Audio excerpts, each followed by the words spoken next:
Forgotten Protocol. The council chamber of the Zelthran Confederation floated in the void between stars. It was not a station or a ship but something far older. The structure had been carved from a single asteroid over 2 millennia ago, its interior hollowed out and transformed into a monument of political power. The walls were lined with metals that no longer existed in nature, harvested from dead stars and forged in conditions that could never be replicated. 12 species called this place neutral ground, a location where disputes were settled and alliances were forged. Admiral Kravesh of the Zelthran military stood at the center of the grand floor. His species was tall and broad, with skin that shimmered between silver and gold depending on their emotional state. Right now, Kravesh's skin gleamed with confident brightness. He had requested this emergency session, and every major power in the sector had answered. Representatives from the Morlothi Collective, the String Weavers, the Silicon Communes, and 8 other civilizations occupied their designated spaces around the circular chamber. The Zelthran Confederation was the dominant force in this region of space. They controlled over 400 star systems and commanded fleets that could glass entire planets. Their technology was advanced, their military doctrine refined over thousands of years of conflict and conquest. They had fought wars against 3 of the species present in this very chamber and emerged victorious each time. Kravesh wore his military honors openly, metallic ribbons woven into his uniform that told the story of his many victories. The session was called to order by the chamber's automated systems. A holographic display materialized above the central platform, showing star charts and territorial boundaries. Kravesh stepped forward, his movements precise and commanding. He had practiced this presentation for weeks, preparing every argument and anticipating every objection. Honored representatives, he began, his voice amplified throughout the chamber. I come before you today with a proposal that will benefit all of our civilizations. As you know, the human territories lie adjacent to our borders. For generations, we have maintained minimal contact with this species, adhering to outdated protocols established before most of us achieved interstellar capability. A murmur rippled through the assembly. Several representatives shifted uncomfortably. Kravesh noticed but continued without pause. The humans possess resources that could revolutionize our energy systems. Their territory contains deposits of crystalline thorium, a substance that exists nowhere else in known space. With access to this material, we could increase our power generation efficiency by 400%. Our ships could travel farther, our cities could expand, our very civilization could reach heights previously unimaginable. The holographic display shifted to show detailed scans of human space. Mining operations, research facilities, and colonial settlements appeared as glowing points of light. Kravesh gestured toward them with practiced precision. Look at their infrastructure. They occupy merely 63 star systems. Their vessels are slow by our standards, their weapons primitive. They have achieved faster-than-light travel only recently, perhaps 800 years ago. In galactic terms, they are infants. From the shadows at the edge of the chamber, a voice emerged. It was ancient, weathered by time, carrying a weight that made even Kravesh pause. Admiral Kravesh, you speak of the humans with remarkable confidence for one who knows so little. Every being in the chamber turned toward the source of the voice. Elder Witness Morven emerged from the darkness, moving slowly but with undeniable authority. Morven's species, the Keepers of Memory, were among the oldest in the Confederation. They were small, barely reaching Kravesh's waist, with bodies covered in flowing robes that concealed their form.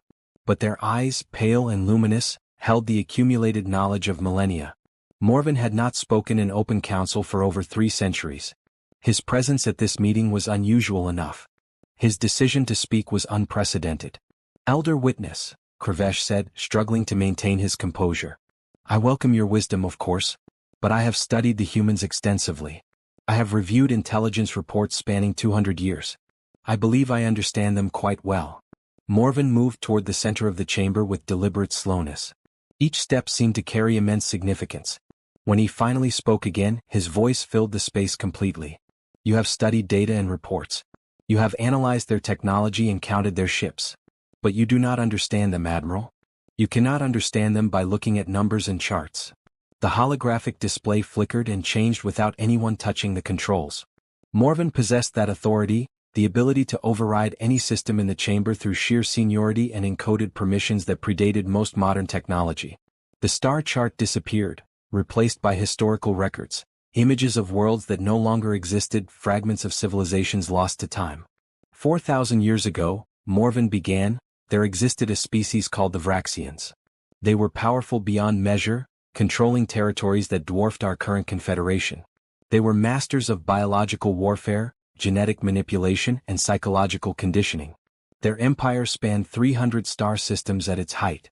They feared nothing. Images appeared in the holographic display showing massive Vraxian vessels, cities that stretched across entire continents, and armies numbering in the billions. Kravesh watched with growing skepticism, but something in Morven's tone kept him silent. The Vraxians discovered humanity when humans had barely left their home solar system. They saw a species that was divided, constantly warring among themselves, technologically inferior.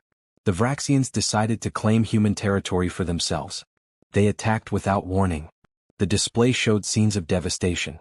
Human colonies burning, ships destroyed, populations scattered. Kravesh felt a surge of vindication. This proved his point. The humans were weak, easily conquered. But Morven continued. The Vraxians believed the war would last perhaps 10 years. They expected surrender within 5. The humans did not surrender. They did not break. They did not beg for mercy. New images appeared, and these were different. They showed human resistance, small groups fighting with whatever weapons they could find, scientists working in hidden laboratories, children being taught to survive in conditions that would kill most species. The humans adapted, Morven said, his voice taking on a quality that made Kravesh's skin ripple with involuntary unease. They studied their enemy with obsessive dedication. They captured Vraxian soldiers and dissected them to understand their biology. They stole Vraxian ships and reverse-engineered technology that was centuries ahead of their own. They did this while losing billions of their people, while watching their worlds burn, while enduring suffering that would have destroyed any other species. The holographic display shifted again, showing a timeline. Decades passing, the war dragging on far longer than anyone expected. 50 years, Morven said. For 50 years the humans fought. And then something changed. The humans stopped defending. They stopped reacting. They began to hunt. What followed in the display was difficult to watch. Kravesh saw Vraxian worlds going dark, one after another. He saw biological weapons that targeted specific genetic markers, computer viruses that infiltrated every Vraxian system simultaneously, and psychological warfare that drove entire Vraxian populations to madness. The humans did not simply want to win, Morven explained. They wanted to ensure that the Vraxians could never threaten them again. They wanted to ensure that no other species would make the same mistake. The final images showed empty worlds, cities in ruins, and the complete absence of Vraxian life. In 20 years, the humans erased the Vraxian Empire completely. 14 trillion sentient beings ceased to exist. The humans did not take prisoners. They did not accept surrender. They continued until every Vraxian world was lifeless, every Vraxian ship was debris, and every trace of Vraxian culture was destroyed. Silence filled the chamber. Kravesh wanted to speak, to argue, to dismiss this as ancient history irrelevant to the present. But something in Morven's eyes stopped him. When the war ended, Morven continued, we contacted the humans. We expected to find a warrior race, aggressive and expansionist, drunk on victory. Instead, we found ordinary beings living ordinary lives. They had returned to their homes, to their families, to their peaceful pursuits. It was as if the war had never happened. Morven moved closer to Kravesh, looking up at the much taller admiral. We established the silent protocols that day. Rules that have governed our interaction with humanity for 4 millennia. Rule 1. Never initiate contact unless absolutely necessary. Rule 2. Never, under any circumstances, harm a human. Rule 3. If contact becomes unavoidable, treat them with utmost respect and honesty. These protocols were not suggestions, Admiral. They were survival imperatives. Kravesh's skin had lost its confident glow, shifting to darker, more uncertain colors. But his pride would not let him back down completely. Elder Witness, with all respect, that was 4,000 years ago. Civilizations change. The humans have had centuries of peace. Perhaps they have forgotten how to fight. Perhaps they have become soft. A sound escaped from Morven that might have been a laugh or might have been a sigh of despair. You believe time has made them weak. I believe time has made them more dangerous. Every year of peace is a year they spend preparing for the next war. Every generation passes down the lessons learned from the Vraxian conflict. They have not forgotten. They will never forget. Other representatives began to speak, their voices overlapping in concern and confusion. The Morlothi ambassador asked about trade implications. The string weaver representative questioned whether the protocols had legal standing. The Silicon Commune delegate suggested that perhaps limited contact could be established under strict supervision. Throughout the debate, Kravesh remained silent, his mind working through calculations and possibilities. Finally he spoke again, his voice cutting through the noise. I hear the elder witness. I respect the ancient wisdom. But I cannot lead the Zelthran Confederation based on fear of legends and stories. The humans represent an opportunity that we cannot ignore. I propose that we establish diplomatic contact. Nothing aggressive, nothing threatening. Simply open a dialogue. If they respond with hostility, we withdraw. If they respond peacefully, we negotiate. Morven shook his head slowly. You do not understand what you are proposing. The moment you make contact, the moment you show interest in their resources, you become a potential threat in their eyes. And humans do not wait for threats to materialize. They eliminate them preemptively. The vote was called. Despite Morven's warnings, despite the historical record, despite everything, the majority voted in favor of Kravesh's proposal. Political pressure, economic interests, and simple curiosity outweighed ancient caution. The silent protocols, maintained for 4,000 years, were officially suspended by majority decision. Morven cast the only dissenting vote. As the chamber emptied, Kravesh approached the elder witness. I respect your concerns, he said, trying to sound conciliatory. But sometimes the old ways must change. We cannot live in fear forever. Morven looked at him with those ancient, luminous eyes. We do not live in fear, Admiral.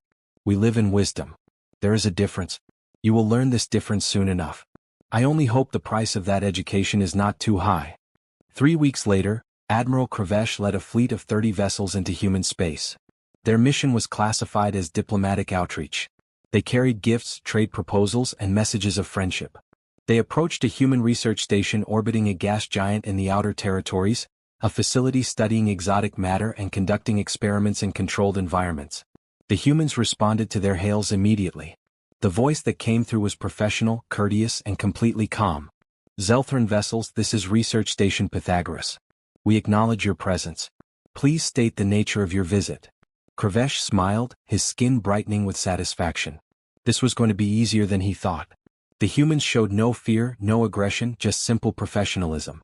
The ancient warnings seemed absurd now, relics of a more primitive age.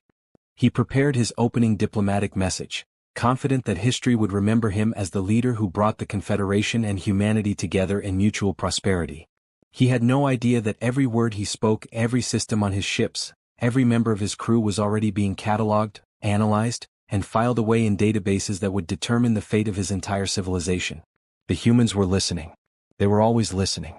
And they were already preparing for what would come next. The unraveling. Admiral Kravesh stood on the observation deck of his flagship, the Eternal Sovereign, watching as the human research station grew larger in the viewport. The station was smaller than he expected, a modest collection of modules and solar arrays orbiting a massive gas giant. Approximately 200 humans worked there, conducting experiments that Kravesh's intelligence officers assured him were purely scientific in nature. Nothing military, nothing threatening, just researchers studying physics and chemistry in the unique environment of deep space. The diplomatic exchange had begun cordially enough. Station Commander Dr. Sarah Chen welcomed the Zelthran fleet and expressed curiosity about their visit. Kravesh explained that the Confederation sought to establish formal relations with humanity, to open channels of communication and explore possibilities for mutual benefit. Dr. Chen listened carefully, asked thoughtful questions, and promised to relay the request to Earth authorities. But Kravesh was not a patient being. He had not risen to his position through diplomacy and waiting. 3 days into the negotiations he made his move.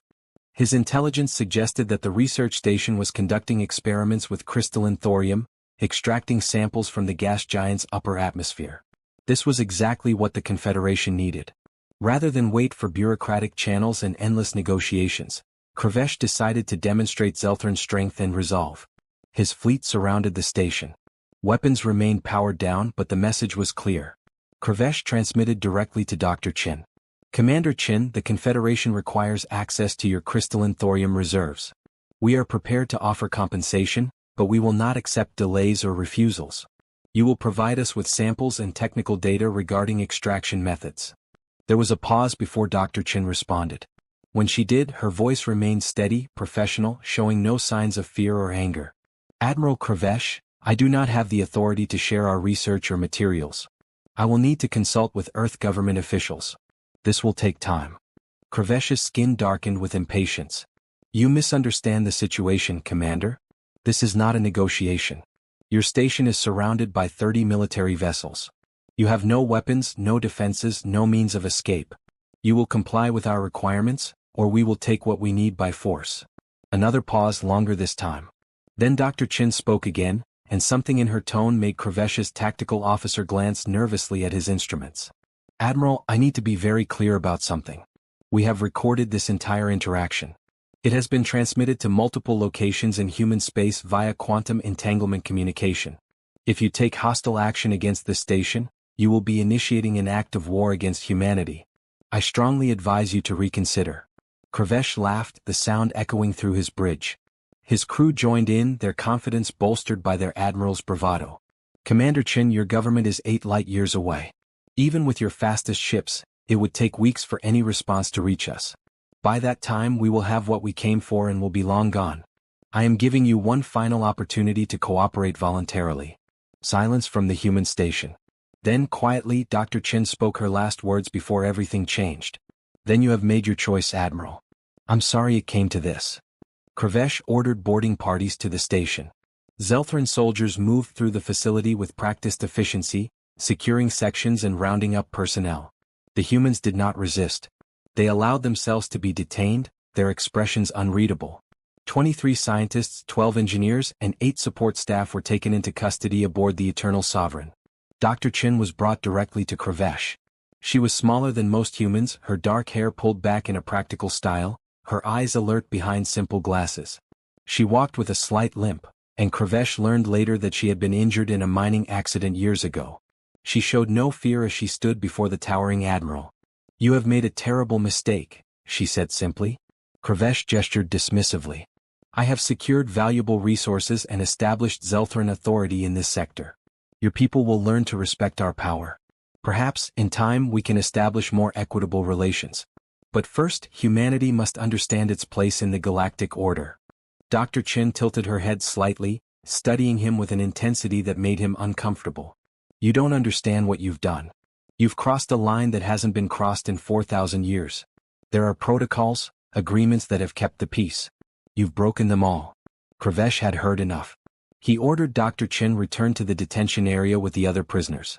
The Zelthran fleet departed with their captives and cargo holds full of crystalline thorium. Kravesh transmitted a message to the Confederation Council, reporting his success and recommending immediate expansion into adjacent human territories. With humanity's weakness exposed, there was no reason to hesitate. The Confederation celebrated. Admiral Kravesh was hailed as a visionary, a leader who had broken through centuries of superstitious caution to secure vital resources. Plans were drawn up for mining operations, military outposts, and commercial ventures throughout human space. 3 more fleets were dispatched to establish Zelthran presence in strategic locations. Earth remained silent. No diplomatic protests were issued. No military response materialized. No demands were made for the return of the prisoners. For 6 weeks, humanity said nothing at all. Kravesh took this as confirmation of his assessment. The humans were weak, leaderless, unable to mount any meaningful opposition. The ancient warnings were revealed as foolish mythology. Elder Witness Morven tried one final time to reach the council. His message was brief and desperate. Recall the fleets. Return the prisoners.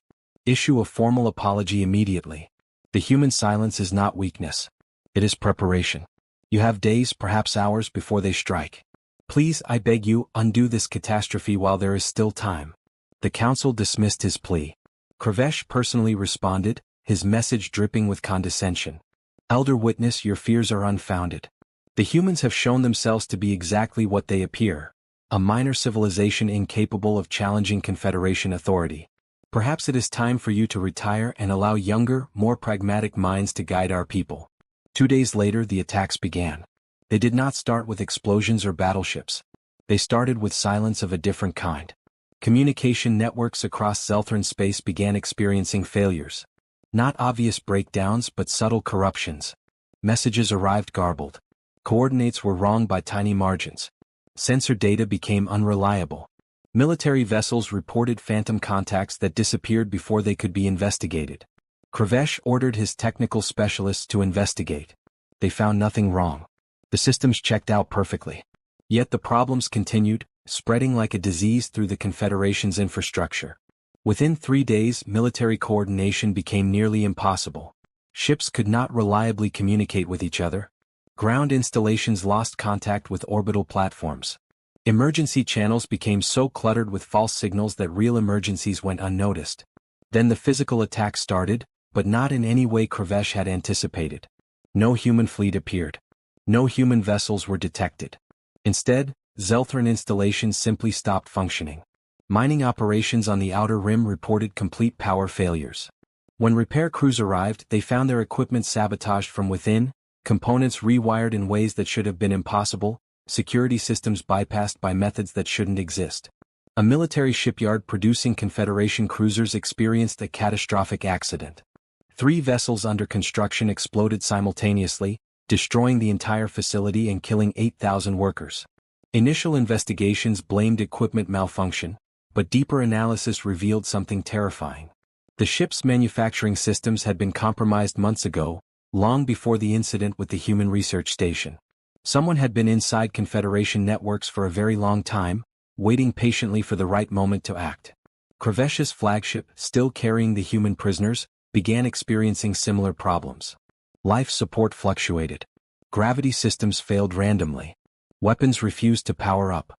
His technical officers worked frantically, tearing apart systems trying to find the source of the malfunctions. What they discovered made Kravesh's skin turn the color of ash. Every system on the ship had been infiltrated. Not recently but years ago. The humans had mapped the entire vessel the first time it had come within range of human space, during routine patrols long before Kravesh had even conceived his plan. Dr. Chin requested to speak with him. Kravesh, desperate for answers, agreed. She was brought to his ready room under heavy guard. She looked tired but calm, as if she had expected everything that was happening. "You should have listened to the elder witness," she said without preamble. "He tried to warn you." Kravesh slammed his fist on his desk. "What have you done? What kind of weapons are you using? Where are your fleets?" Dr. Chin sat down without being invited, her expression almost sympathetic. "We're not using weapons, Admiral. We're using information. Every ship that enters human space, every probe, every sensor sweep, we analyze everything. We map every system, document every vulnerability and file it away. We've been doing this for thousands of years. We knew everything about your civilization before you even knew we existed." Kravesh felt cold spreading through his body. The Vraxians. The story was true. Dr. Chin nodded. The Vraxians taught us that the galaxy is not a friendly place. They taught us that strength alone is not enough. They taught us that the only true security comes from absolute preparedness. We have never forgotten that lesson. We will never forget it. Reports flooded in from across Confederation space. A biological research facility reported that their entire database had been corrupted, decades of work lost. A financial center discovered that their economic models had been subtly altered, causing market instabilities that cascaded into system-wide recession. Military academies found that their tactical doctrines had been infiltrated with flawed strategies that would lead to certain defeat in actual combat. The attacks accelerated. Zelthran colonies began experiencing supply shortages as automated logistics systems routed shipments to wrong destinations. Medical facilities ran out of critical supplies. Food distribution networks collapsed in several sectors. Still, no human ships appeared. No human soldiers were seen. The damage was being done by invisible hands, by systems that betrayed their creators, by infrastructure that turned against itself. The Confederation Council convened an emergency session. Panic replaced confidence. Representatives screamed accusations at each other. Some demanded immediate military action, though no one could explain how to fight an enemy that couldn't be found. Others called for surrender, but there was no one to surrender to. The humans had not made demands. They had not issued ultimatums. They simply acted with mechanical precision, dismantling the Confederation piece by piece. Elder Witness Morven addressed the council one final time. His voice was filled with sorrow. "You were warned. The protocols existed for a reason. Humanity does not seek conflict, but when conflict comes to them, they respond with totality. They do not fight to win battles. They fight to eliminate threats permanently." Kravesh, watching via remote transmission from his crippled flagship, tried to speak but found no words. His career, his ambitions, his pride, all of it crumbled as he watched his civilization collapse. The human prisoners remained calm throughout everything, as if they had known from the beginning how this would end. On the 47th day after the capture of Research Station Pythagoras, the attacks stopped. Not because humanity had achieved their objectives, but because there was nothing left to attack. The Zelthran Confederation had not been destroyed, but it had been broken. Their military was in disarray. Their economy was in ruins. Their confidence was shattered. They no longer posed any threat to anyone. Then, and only then, did humanity make contact. The message was brief, delivered simultaneously to every Confederation government and broadcast on every available channel. The voice was calm, professional, and utterly without emotion. The personnel and materials taken from Research Station Pythagoras will be returned immediately. The Zelthran Confederation will withdraw all vessels and installations from human border regions. Reparations will be paid to the families of affected research personnel. These terms are not negotiable. You have 72 hours to comply. The Confederation complied within 24 hours. Admiral Kravesh personally escorted Dr. Chen and her colleagues back to human space. He expected anger, triumph, or satisfaction from them. Instead, he found only weariness. Dr. Chen spoke to him one final time as she prepared to depart. "We didn't want this, Admiral. We never wanted any of this. We just wanted to be left alone." Kravesh watched the humans leave, their expressions unchanged, their manner professional to the end. They returned to their lives as if nothing had happened, just as Elder Witness Morven had described. The Confederation began the long process of rebuilding, and the silent protocols were reinstated with absolute authority. New rules were added, stricter than before, and every species in the sector learned them well. Kravesh resigned his commission shortly after. He spent his remaining years in isolation, replaying the events over and over, trying to understand how he had been so blind. Elder Witness Morven visited him once, near the end. "You were not the first to ignore the warnings," Morven said gently. "You will not be the last. Pride is a common weakness among the young. But perhaps your story will save others from making the same mistake." The humans returned to their 63 star systems and continued their peaceful existence. They made no threats. They issued no warnings. They simply lived their lives, conducting their research, raising their families, and quietly, patiently, preparing for the day when someone else would make the same mistake. Because they knew it would happen again. It always did. And when it did, they would be ready. They were always ready. That was the terrible truth that the galaxy had learned 4,000 years ago and would have to learn again and again. Humanity did not seek war, but when war came to them, they fought with a completeness that defied comprehension. They fought not just to win, but to ensure that the threat could never return. The Zelthran Confederation survived, but they were forever changed. Their territory shrank as other species moved into the power vacuum. Their influence waned. Their confidence never fully returned. They became cautious, careful, constantly looking over their shoulders. And whenever young Zelthran officers proposed aggressive expansion or showed too much pride, they were taken to meet the old admiral who had ignored the ancient warnings. Kravesh would tell them his story, showing them the scars that could not be seen, explaining the price of arrogance. The crystal walls of the council chamber recorded everything.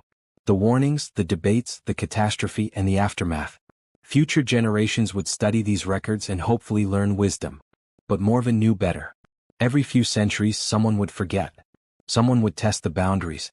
Someone would ignore the ancient warnings. And humanity would remind them why those warnings existed.